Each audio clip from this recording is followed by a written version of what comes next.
What is a survival myth that is completely wrong and could get you killed? If lost in a hot desert, do not ration out your water. Drink when you are thirsty and stay hydrated with what you have, even if it only lasts a couple hours, just to keep your mind-body working. Lost hikers have been found dead with plenty of water by their sides because they tried to ration it, became dehydrated without realizing it, and eventually died. And no, I still don't know if drinking your pee is a survival alternative. In our Alab school they told us this. Drink when you're thirsty, don't put it off. Edit, Burke. It was basically logic along the lines of, if you're starting to feel thirsty you needed to drink water 30 minutes ago. Edit, ELOB. Expeditionary learning outward bound is a teaching method. n.m.wikipedia.org. Follow flying birds to find water. They could be flying anywhere. Like away from the water they were just at. Yeah, even if all birds did was fly to and from sources of water, 50% of the time this strategy still wouldn't work. Don't drink water from cactus, it's not potable and likely to trigger vomiting, diarrhea, and you will get more dehydrated. Yes, I believe there is this one very specific species where the water is safe to drink, but in general cactus water is a big no-no. Some of the few species you can drink water from is the beaver tail cactus and the fish hook barrel cactus. Not so much a survival myth but a common camping mistake that an amateur survivalist might make: never use rocks that are in or close to a riverbed for a campfire. Ever. Many get tiny bits of water trapped inside the rocks, then when heated by a fire, it turns into a lovely grenade due to the water being heated AMD turned into steam, expanding quickly. Hot bits of rock everywhere.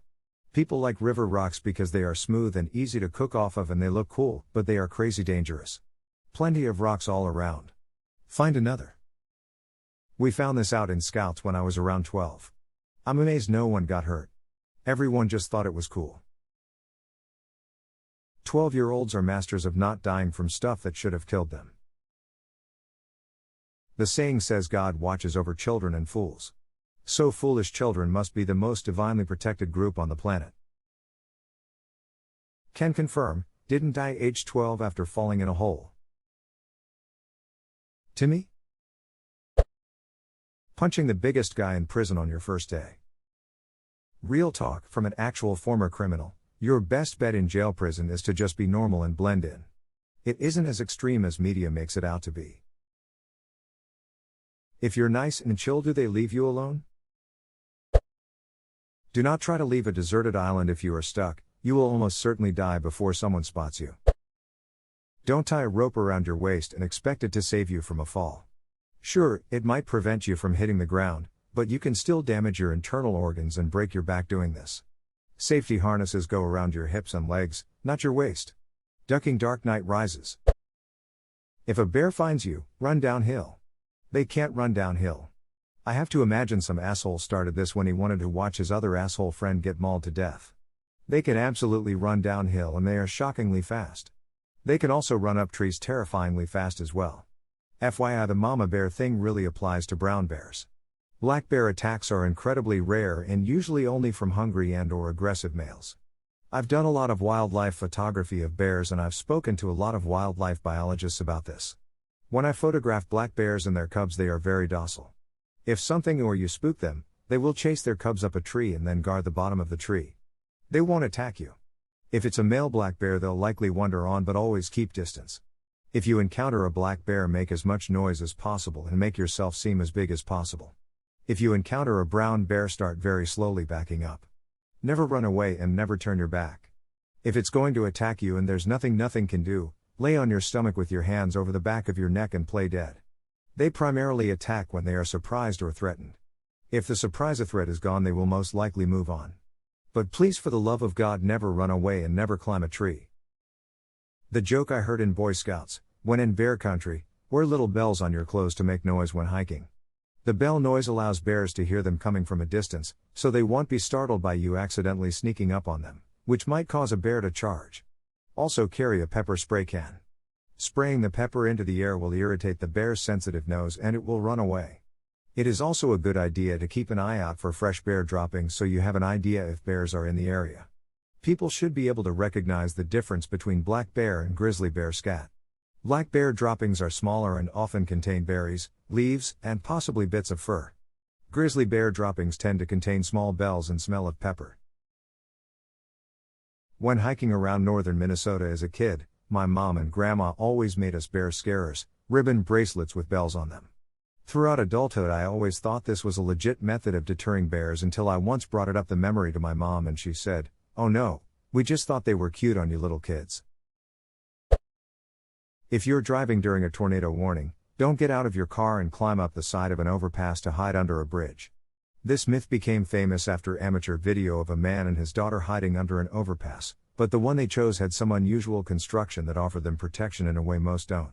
Wind speed increases the higher you get from the ground, and the narrow passages can create a wind tunnel effect, taking the flying debris picked up by the tornado and sending it straight through you at 200 miles per hour or more. Edit, well, this blew up.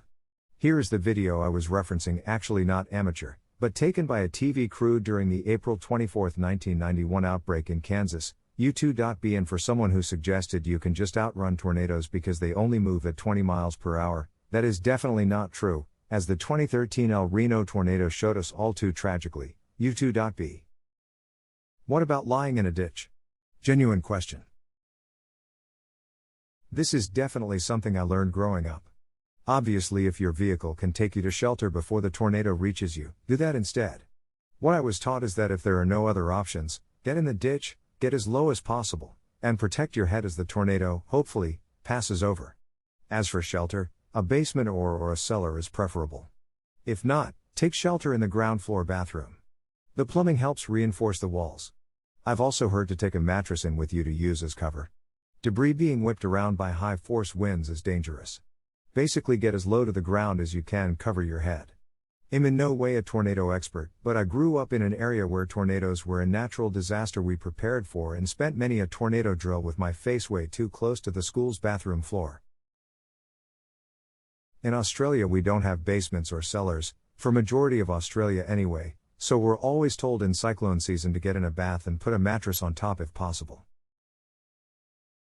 In Oklahoma in the US, most of our state is too close to the water table for basements to be cost effective for most homes, so instead some people still have small shelters in their backyards.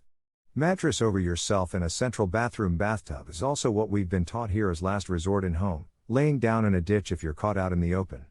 We've the most tornadoes in the world in my region, so I'm very glad this thread is the top comment.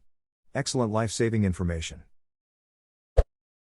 Most people probably are aware of this, but if you're legit suffering from diarrhea, you need to be doing more than just drinking water because you're also losing a lot of salt's electrolytes, and not replenishing those can really duck you up. You can make a pretty basic Pedialyte Gatorade at home from adding 6 teaspoons of sugar and a half teaspoon of salt per liter of water.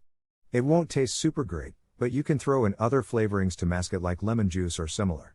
I did Peace Corps in a tropical region and most of the volunteers came to dread the inevitable parasitogi infection episodes, not just because of being incredibly sick but also because of having to drink liters and liters of Oars, which is Peace Corps preferred Pedialyte knockoff, haha.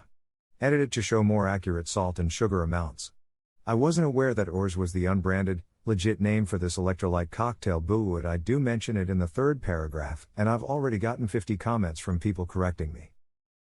Most pharmacies stock electrolyte powder. It's worth having a few sachets available for when you need it. Tastes bloody awful, but will make you feel a lot better. Everyone focuses on food and water but completely underestimates how quickly exposure will kill you dead. In some cases, you won't last 24 hours. Bonus addition to this, every guide I have ever read says to make fire first. Making fire is ducking hard sometimes.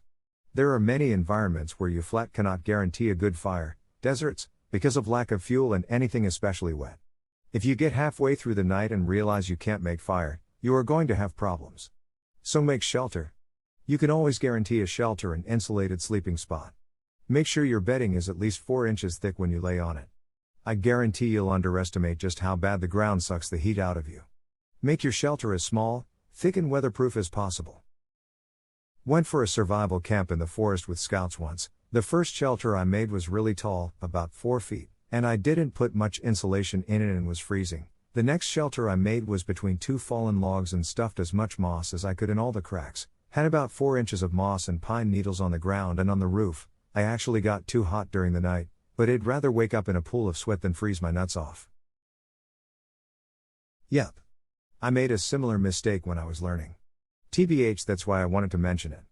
Anyone can sweat their tits off at 40 degrees working hard in the daylight and then think, "Duck, I'm hot now, they'll be fine when I go to bed," and have no clue the life-threatening hell they are in for. My first shelter was barely better than a tarp lean-to and a thin pile of damp moss, and I could have made kebabs with my nips in the morning. Now I know how to bury bedroll burritos if I'm desperate, or my sentimental favorite, I dug a shallow grave for myself, burned a fire to coals on it, tossed a bunch of yucca fronds to insulate me from the ash, tossed a crappy like $20 sleeping bag in and threw a tarp over the top and slept like a sweaty baby, haha. It was in the Great Basin way the fuck up at like 6,000 feet in spring. Got below freezing, but I was comfier than my friend in the truck, haha. I shared that story ages ago in a survival sub and someone dubbed it the Luau barbecue pit method and am running with it. XD. My most practical fave is the debris hut though. Risky to get sweaty when it's that cold. Wet clothes will guarantee hypothermia if those coals don't last as long as you thought.